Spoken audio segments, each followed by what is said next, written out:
Hi, Jeffrey Cranor here. This episode of Within the Wires is brought to you by Blue Apron. Check out this week's menu and get $30 off your first order with free shipping by going to blueapron.com/WTW. You will love how good it feels and tastes to create incredible home-cooked meals from blueapron.com/WTW. And don't forget, we also have cool new shirts and a fabulous art print of Claudia Atieno's Child with Damselfly, created by artist Jessica Hayworth. This painting was featured in episode 0 of this season, which if you haven't heard yet, it's because you're not a contributor. If you go to withinthewires.com, you can make a one-time donation of $50 or more to support our show and to receive this bonus episode. Also at withinthewires.com, you can get cool t-shirts and a poster. And now, an audio guide of the Montreal Museum of Fine Arts, 1978.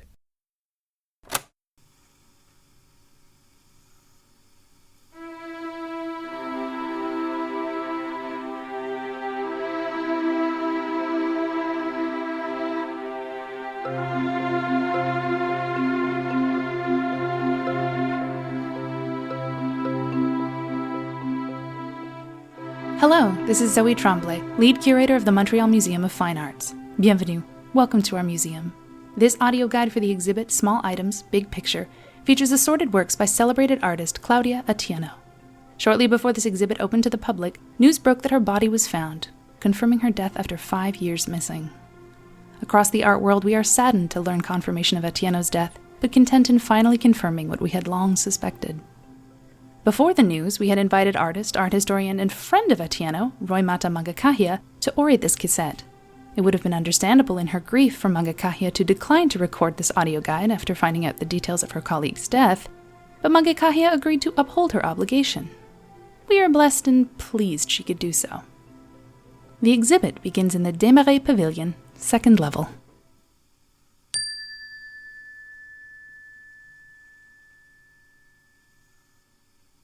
Claudia Atieno was one of our New World's most respected artists. Since the Great Reckoning, no one else combined skill, macroscopic vision, and subtle political rhetoric quite like Atieno. I would like to start this audio guide by saying she will be missed.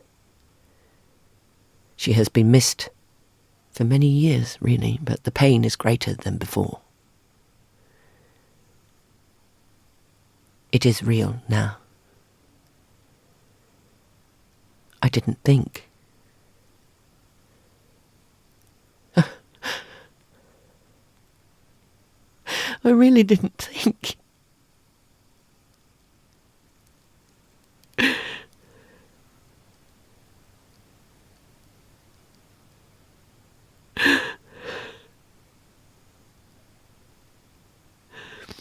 But this is not important. My feelings are not relevant to this audio guide. We're here simply to contemplate Claudia's work. Painting 1. Mantis on branch. Look first at the branch. Atieno has used shades of lavender and green in the wood. Long, meandering lines of light colours contrasting the dark greys of the branch itself. These lines, like two pastel rivers. I had hoped her disappearance 6 years ago was an attempt to revitalise her career with new ideas, greater ambitions. I was wrong. She just died. She's just been dead all this time. We all just die, I suppose. Why expect more? In her final years, Claudia had grown more artistically prolific. But as the quantity of her art increased, so did the quality of her subject matter plummet. I was with her, often, in what turned out to be the final years of her life. Do I wish I had known they would be her final years?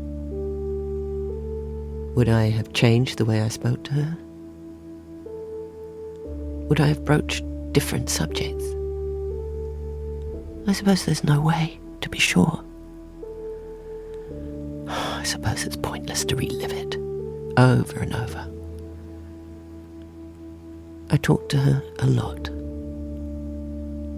Our discussions about artistic evolution went from lively to combative in those years.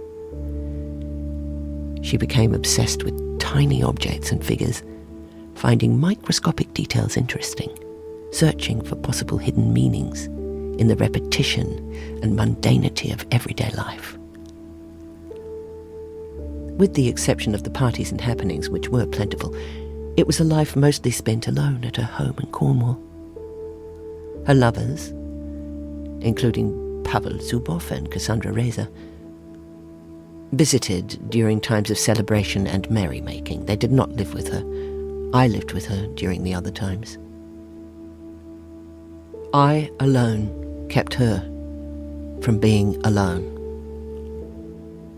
Look at the mantis's face in this painting.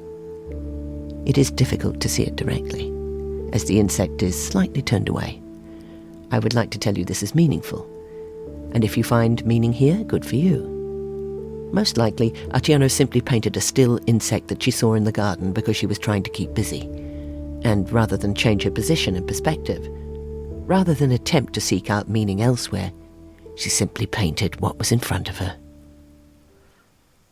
How many mantises have you seen before? What makes them interesting? Painting 2, rubbish number 3. This is a waste bin with paper in it. With an impasto technique, it's difficult to discern exactly what these papers are, but they appear to be standard and unbound A4 pages. We can assume they were old files or notes. A crumpled page lies behind the bin. Look closely at the crumpled paper. Can you read what it says? No, you can't. Painting 3, rubbish number 7. This is a banana peel. Looking at the Spanish floor tiles, I imagine this was painted in her kitchen. Atieno was, generally speaking, a tidy person. So I guess this is ironic. Yep, it's a banana peel. I have little else to add here.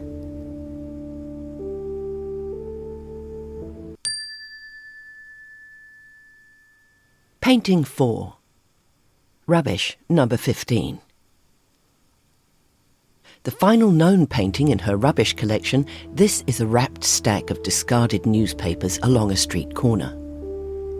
It's clear that these are the Western Europa Times, London edition, but the text of the front page is not clear. All you can make out are the words 200 million and population, which would suggest these were from October 1971.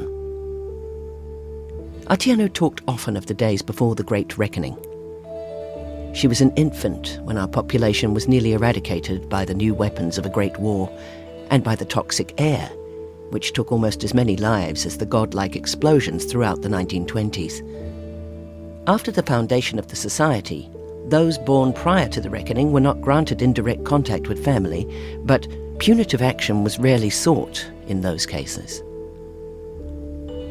Occasionally she received letters and voice recordings from a grandmother, Renée. It's not clear how Renée knew where her granddaughter lived, or if these letters were monitored for content.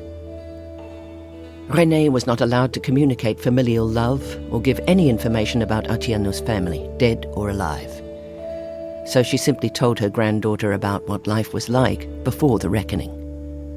Foods they ate, like wild birds or boar, detailed descriptions of robes and headdresses popular in the previous century, and even recitations of poetry she learned in school.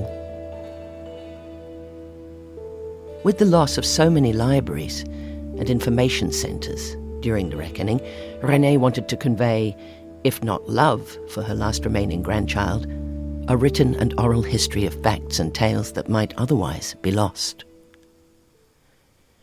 Look again at the painting of the stack of newspapers. Atieno is acknowledging the renewal of human life on Earth, in its new roles and rules. The new culture the society has brung and will continue to bring. The power of information and its manipulation. You are one of 200 million people in the world. Does that make you special or insignificant? Is it possible to be both? Atieno was always excited about the new Renaissance. After the Reckoning, new artists with little history to direct them had to find new methods, new narratives. Art had been stilted and interrupted for so long. It had felt like a luxury the world could ill afford. But by the early 1970s, Atieno seemed to have grown weary. In this oil painting of hopeful news, we see grey twine holding together grey pages on grey pavement. Look at the painting for a hint of colour. Oh, find some colour. You really need to find colours. Painting 5. Needlework. This is not a painting, clearly, but an actual piece of needlework, the only known example of this medium by Atieno. When I lived with her, I used needlecraft such as cross-stitch and knitting to pass the time. I was never much of a reader, and painting for me was more draining than it was for Atieno. She could paint for hours without much of a break, whereas I often had to stop after 45 minutes or so to clear my head.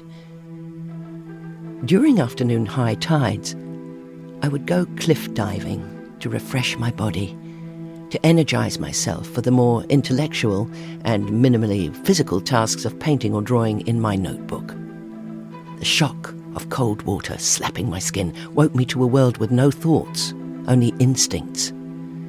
My muscles tensed at every leap, calmed at every splash, and my mind was full, not of thoughts or ideas, but feathers. Atieno did not care for the thrill of a plunge into the sea.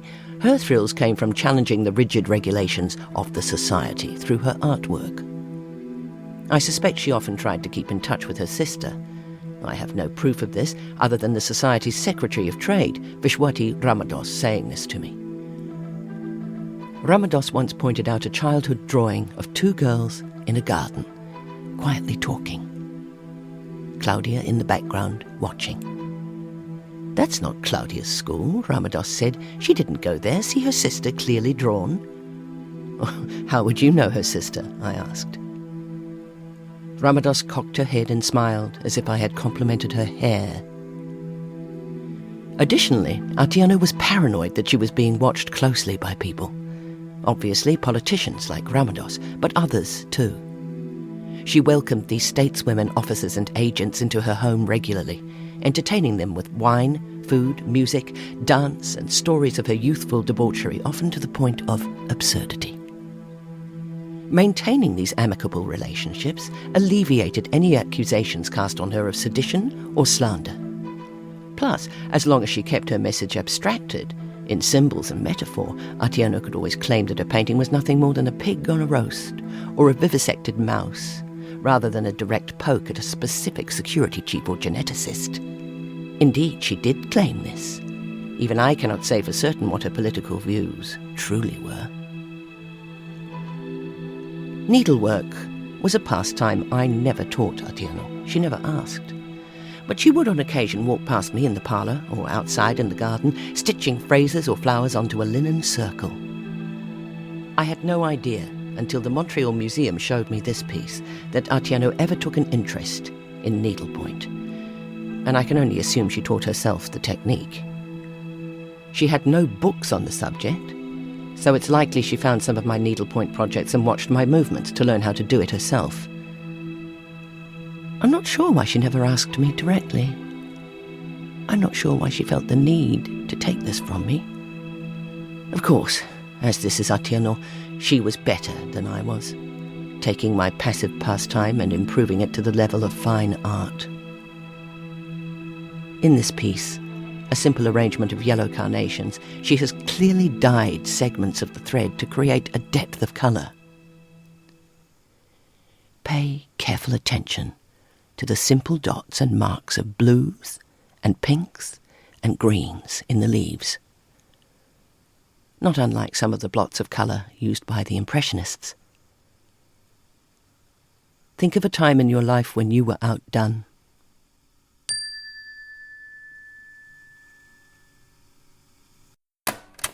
Within the Wires is brought to you by Blue Apron, a better way to cook. With Blue Apron, you receive every week a refrigerated box of fresh produce and meat, along with easy-to-follow instructions for making delicious meals.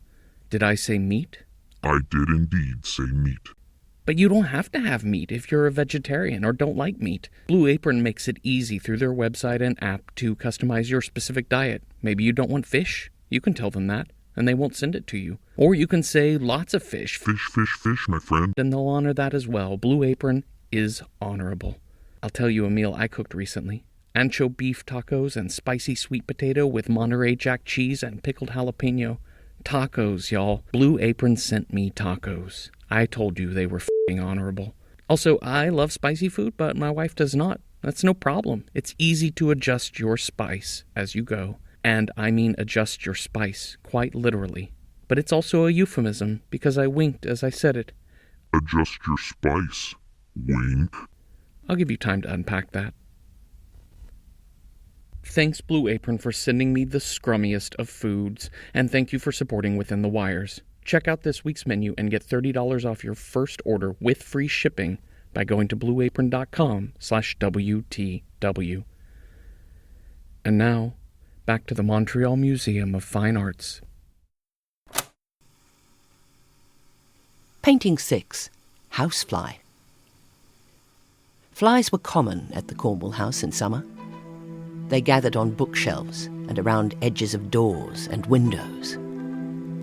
Atieno strictly kept food out of all rooms except the kitchen and parlour, which is where she entertained, but this is not where the flies gathered. Even with the tightly sealed windows and doors that remained shut, the flies found their way into the home and could not escape. Atieno would often return from her visits to Africa or South America to a Cornwall home lined with dead flies, like spilled raisins, who had attempted to escape along windowsills.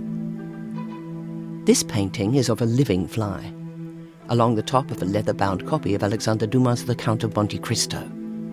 Atieno must have worked hard not to startle the fly away. There's no existing photograph or sketch of this fly, so either she quietly and slowly painted, as a very patient fly quietly and slowly sat atop one of the few remaining copies of this French masterwork, or she painted the insect in great detail from memory. Painting 7. Darkened Room. This oil on canvas of an empty bedroom depicts a small, unlit room at the very top of the house. When I lived with her, this was the room I slept in. I have a closer emotional tie to this painting than you could possibly have, dear listener. I can feel those cool cotton sheets, persimmon throw, and billowy pillows under my head and across my body. Atieno tucked blankets tightly under mattresses, and the effect on the sleeping guest was not unlike a swaddled baby. Nights in Cornwall were cosy and nurturing. Surrounded by ocean, we could hear only cresting of the waves and the occasional birds and crickets through the cracked summer windows.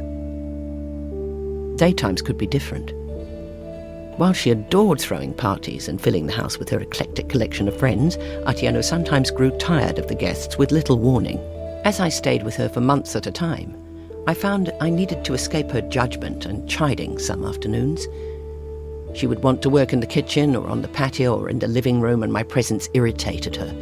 She made this known with a curt, "I need this area to work. Please find another place to do yours." So I would paint in the bedroom, or sketch, or knit. Sometimes I would take the boat and head back to the mainland, go for walks in the rubble of nearby neighbourhoods, searching for old photographs of families, just to see what families used to look like, wondering if my family was still alive, and what it must have been like back in the times of fathers and mothers and brothers and sisters. I know the final generation was full of violence and tribalism, a senseless conservatism of culture and values which led to war. But I still revel in how similar the awful purveyors of destruction look just like us. The few photos I found during my excursions into the rubble often showed two middle-aged humans with dead-eyed smiles and proper Sunday dress, standing behind 2 or 3 children, equally dressed and hiding their teeth behind stiff, crescent lips. Sometimes the father would have his hand firmly on the oldest boy's shoulders, holding him into place as if keeping a balloon from lifting out of gravity. The mother would sometimes have her hand on the daughter's neck, as if she was holding a glass of water and not a small child. Sometimes in the ruins of these homes I found pieces of ceramic lamps or shreds of sofa cushions. Sometimes I found saplings or vines growing through the twisted grids of stovetop grates or out of bath pipes. It was not uncommon to find remnants of bodies too, burned or brittle, and all but unrecognisable.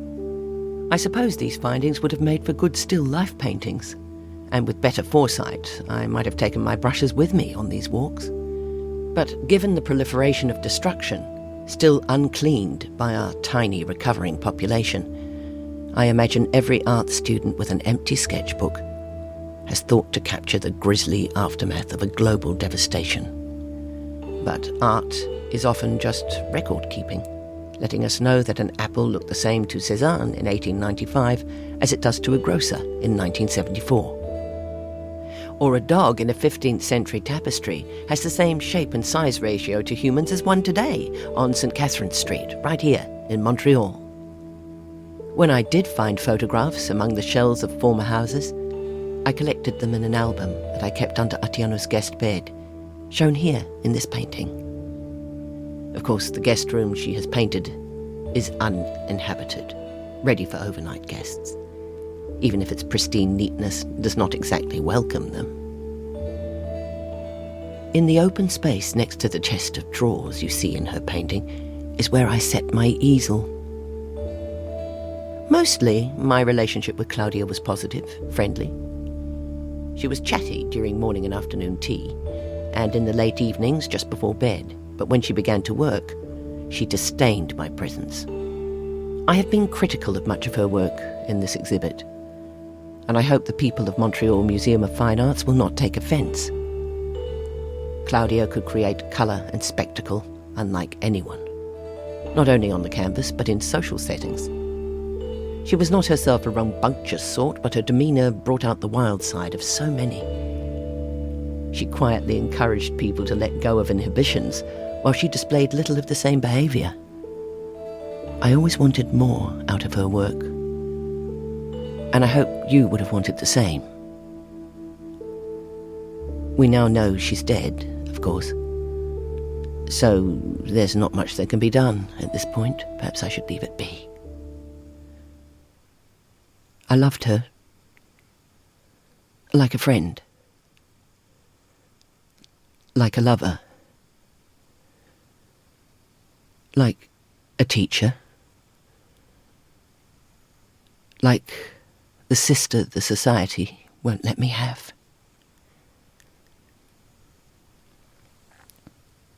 The tide comes in and it goes out.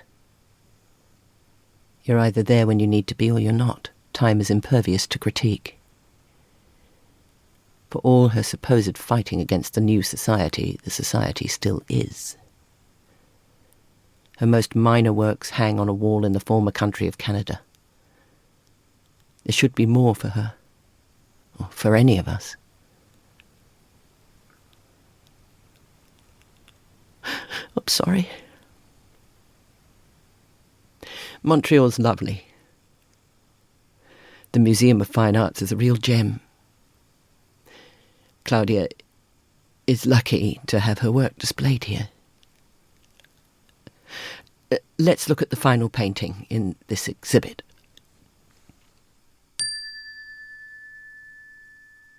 Painting 8, Guests. Here, Atieno depicts a party in the parlour. Look at the third guest from the right, near the upper corner. That, I believe, is me.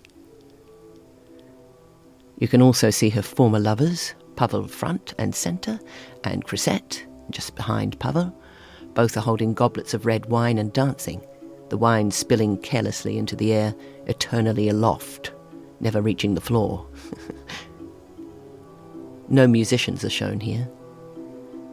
Often guitarists and singers would perform next to the non-working fireplace and the piano.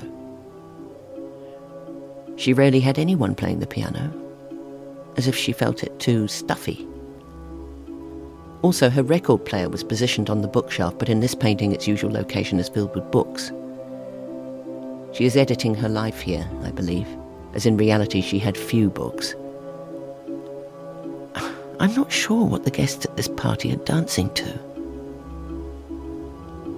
Based on Pavel and Casette's presence at the same party I was at, I placed this painting as March 1972, only days before the last time I saw her. This was the last moment any of these people would see Atieno. Cassette. Pavel. Deputy Minister of Culture Sanjay Viswanathan. The woman who headed the Childhood Detachment and Development Program for the Society. Those two men who claimed to be marketing managers for the World Bank, but were most definitely private investigators. I was there, in Cornwall, on Claudia Atieno's last day alive. Last day seen alive.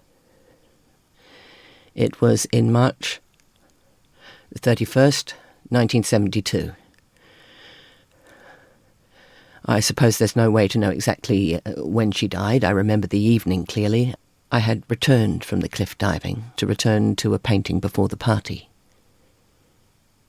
She was in the garden, behind the house. Guests were just arriving. I don't remember this party. I remember a quiet dinner. The next day, or the day after, I can't be sure. I left for Paris to visit friends, or Amsterdam, was it? The Rijksmuseum, I don't know, I can't remember. It's been so long. Oh, I really should know these things. It was Pavel who reported her missing to the police on April the 16th. I don't know why he came back to see her or why she let him. It's strange to mourn someone who was never a regular presence in your life. My friendship with Claudia was characterized by long absences. We were either together entirely, sharing food and shelter, work and leisure, sharing everything for months at a time, or we were wholly apart, with no contact at all. Neither of us being much for letter writing. I've grown used to never seeing her these past few years, or when there was still hope. So why now do I feel so broken? Why does it feel like she's been pulled so suddenly out of my life, when in reality she hasn't been in it at all? I feel as bereft as I would if I'd been with her until yesterday.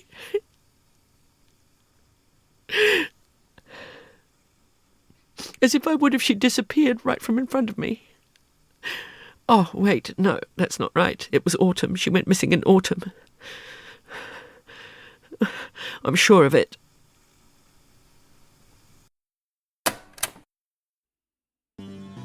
Within the Wires is written by Jeffrey Cranor and Janina Matthewson, and performed by Rima Wiata, with original music by Mary Epworth. Find more of Mary's music at maryepworth.com.